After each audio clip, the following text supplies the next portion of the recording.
Today's video is sponsored by Wanderlust Video's post-production services for wedding filmmakers. You're on my camera for today's behind the scenes, all shot handheld on a single prime lens. Maybe you will find me funny. Maybe you will find me true. I can't help think about it. All the things we'll do.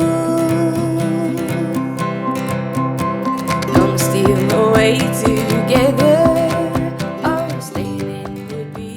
A bit of a disclaimer to start the video today. I definitely do some things differently than a lot of other wedding filmmakers or filmmakers in general, perhaps even some things that would make people a little bit angry, unfortunately. I do this out of necessity. I do both photography and video coverage at the same time. Typically, I'm the lead shooter, so I'm the lead photographer and also the lead creator of the highlight film for the day. And to do both, you have to find some compromises. One of those compromises is that I do not use an ND filter at all. What an ND filter does, basically it slows the frame rate down so you can get some nice motion blur. See how my hand's frozen there? Using ND and shooting double your frame rate is the most ideal, but unfortunately when I'm out on a wedding day and I'm doing photography coverage as well, I like to shoot wide open, unfortunately also. So I do find myself running some pretty crazy high shutter speeds, like 1/8,000th of a second. To fix that, or at least to find the compromise that I've discovered, I use a plugin called Real Smart Motion Blur. I'm not gonna say it makes it look exactly as though you shot it with 180 shutter, but it is closer, I guess, and it is that compromise. Another thing that I do that not a lot of other wedding filmmakers would ever consider is that I do not use a single stabilizer. I don't have a monopod with me. I don't have a tripod with me unless we're doing full rolling coverage of the ceremony, which is very rare. I don't use a Ronin because again, I'm doing both photography and video coverage, and to switch between those two setups is just too challenging. I should also mention that if you are part of the member site, you do have access to my full highlight film course, which goes kind of from start to finish of all the equipment that you need and how to actually run audio. That's not going to be part of this because this is just a straight up highlight film set to music. If you are interested in seeing all the pieces, including editing and exporting and where to find music and all that, there is a link in the description below. And with all that out of the way, let's get to the wedding day. Welcome to the wedding day. We are going to begin with some details. For gear today, I'm using a Nikon D500, which is a crop sensor digital SLR with absolutely no useful autofocus in video mode, it's okay. I wouldn't trust it on a once in a lifetime day. For the lens, I'm actually using the Tamron 35mm f1.8. It has a little stabilization built into the lens. There is none in the camera body, and the lens I think is roughly equivalent of a 50mm f1.8 prime lens. I know for this video, I'm going to have the cliche drone open. From there, I want to find a way to get people into the actual space. So maybe going into something like this map of where we are in Jamaica and then into some of the details that I just shot prior to this. As someone that is just here to shoot a highlight film today, I don't need a whole lot of details before people actually get into their wedding attire. I find that when I open a highlight film, I want to open it with the strongest, the best everybody is looking.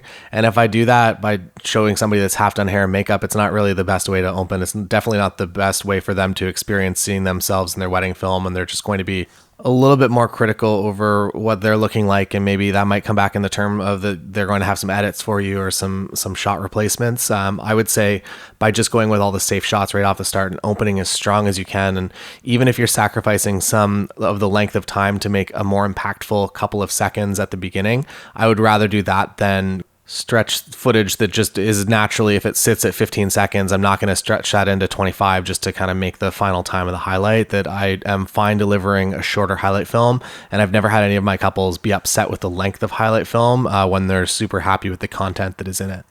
So again, shooting both photography and video today, which is why my shutter speed maybe isn't where it should be. The settings, basically the way this camera works, they kind of copy over when I go from photo to video mode. And I do need to keep that higher shutter speed for whenever I am doing photography. My favorite thing about being I guess more the dedicated cinema person for today is the fact that I don't have to direct anything, that I simply get to pick up candid coverage as the day goes on. I wish that is the way that I could do. I wish I could kind of second shoot my own weddings for myself rather than directing anything. That's my personal style and the way that my films have come together. And I think the films that at least I've discovered are the most impactful and mean the most to the couples. I can obviously come in and play the director role if ever needed and set up shots and call action and whatnot, but I have found that when I'm attracting my ideal couples and I'm working with the people that really do hire me for me, that it's very rare that I'm finding myself in that situation. The samples that are on my website are definitely not that of somebody with a Steadicam or Ronin chasing people around doing huge kind of grand shots. It is way more essentially just kind of a candid recap of the day.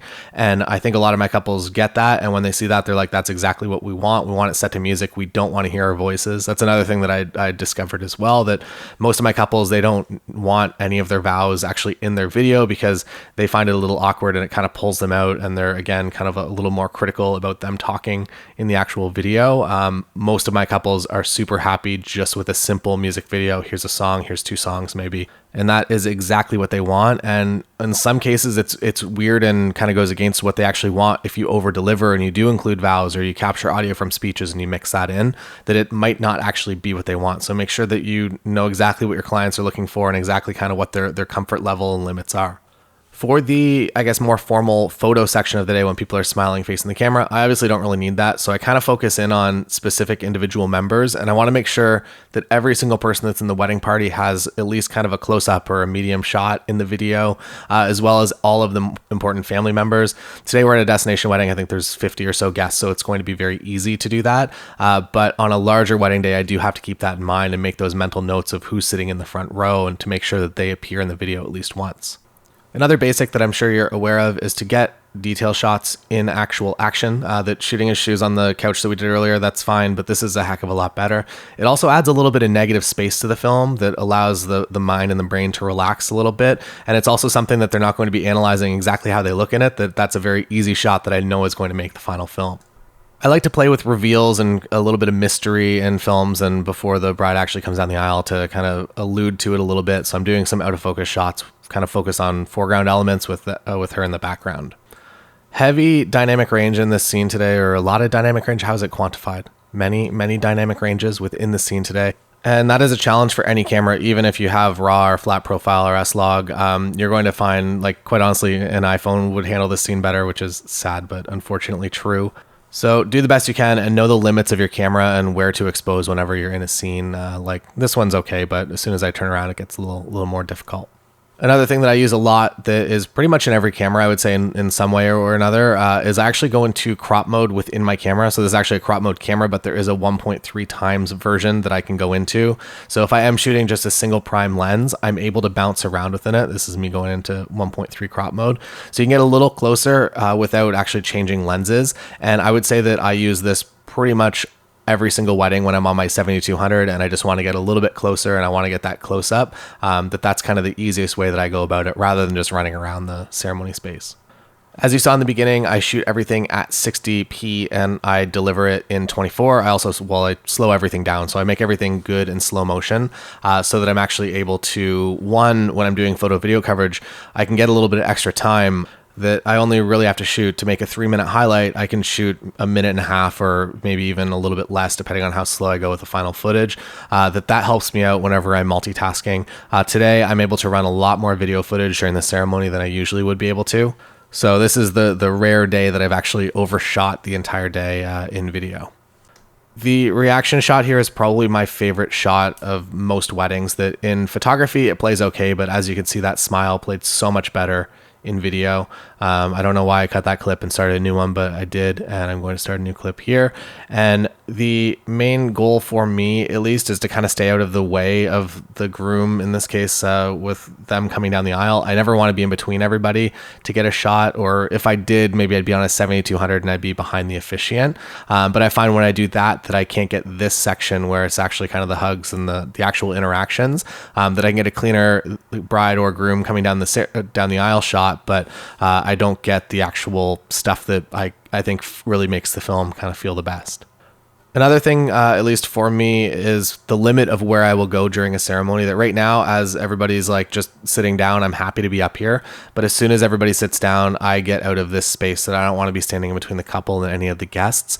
This also includes where I will go. That I typically, unless I have a really long lens, I won't just go post up right beside the officiant and get that shot back of everybody. That, while that would be a nice shot to have, especially for a first kiss, the fact that I'm going to be like right up there just really doesn't sit correctly with me. And I know that I'm photographing weddings and doing video for a lot of the couples that are more similar to me. So if I have a personal preference, I feel like that preference usually translates to them. One thing that will break me out of it though is if it's maybe, say we were out in a field and I had full 360 access and everybody was standing and not seated.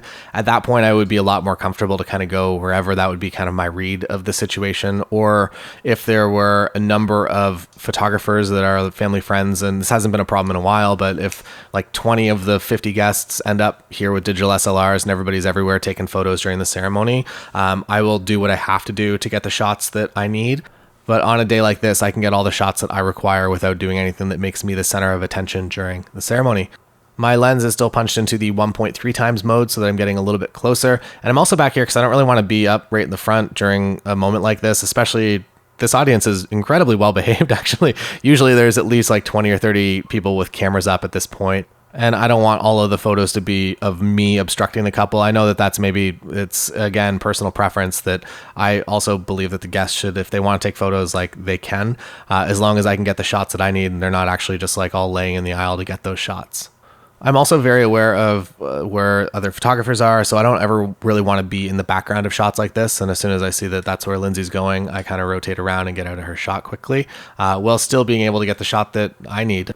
I will also say, by moving out of the way, sometimes you end up with a better shot than you initially would have thought. And in some ways, it's kind of pushing your creativity that if you always go to the same thing, at some point, if you kind of break out of that, you're like, oh no, that actually worked out better than what I had in my mind. And you can kind of grow a little bit as an artist. That's maybe a grandiose thing to say about just like, don't be in the background, but yeah.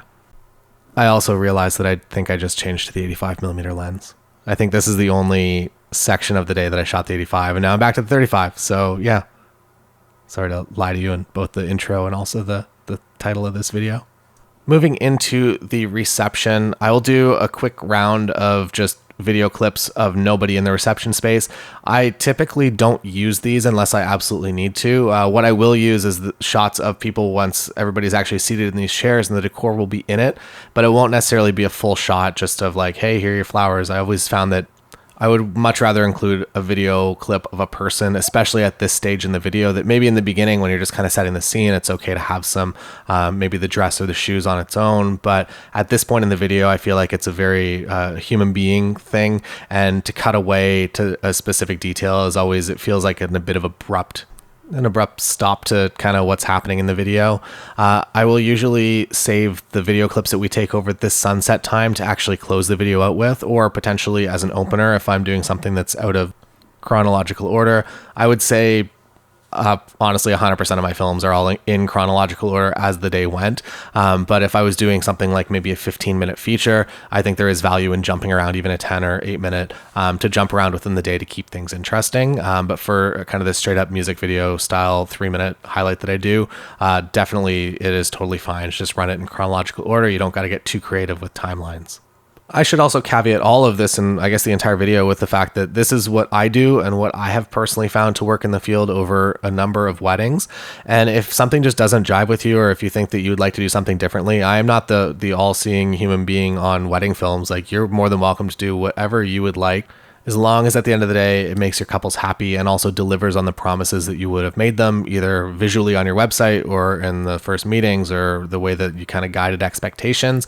Just make sure that you're making your couples happy at the end of the day. That's the only goal, I think, in the entire wedding industry, is make sure your couples are happy, and also maybe generate some marketing material to book future destination weddings while you're at that destination wedding. And into the reception, I will say at destination weddings, I usually include a lot of the dancing. In an actual typical wedding day at home, I would say typically I do not, but that's just kind of the flow and the vibe of these weddings. And that brings us to the end of the wedding day, and I hope that this has revealed a little bit about how I build a highlight film that might be a little bit different than other people building highlight films out there on the internet. This naturally leads us into our sponsor of today's video as well, which is Wanderlust Videos. They are post-production services for your films, which might sound a little crazy that there's a company out there that you can just send your footage to, and they'll send you the project back, and they will work with you until that project is completely finalized. And I thought that it sounded a little too good to be true as well. So I did it, and I was actually wildly impressed. They definitely created a better final film than what I would have personally done myself. And the process is super easy. You send them a few sample videos and that's kind of all they need. And they just create your project from there. They welcome the feedback and communication to make sure they are getting your films exactly how you want them to be built. And then it's just done. You don't have to worry about it. You're kind of purchasing your life back a little bit, so you're spending some money, but you're actually getting time back, time that you can either invest into marketing your business more and actually booking more gigs, or traveling, or building your own passion projects, or spending more time with your family. There's a link in the description below for you to check them out, and I highly recommend that you do if you are a wedding video creator. And that is all for today's video. If you've made it this far, please drop a like on the video. I hope that you liked the video.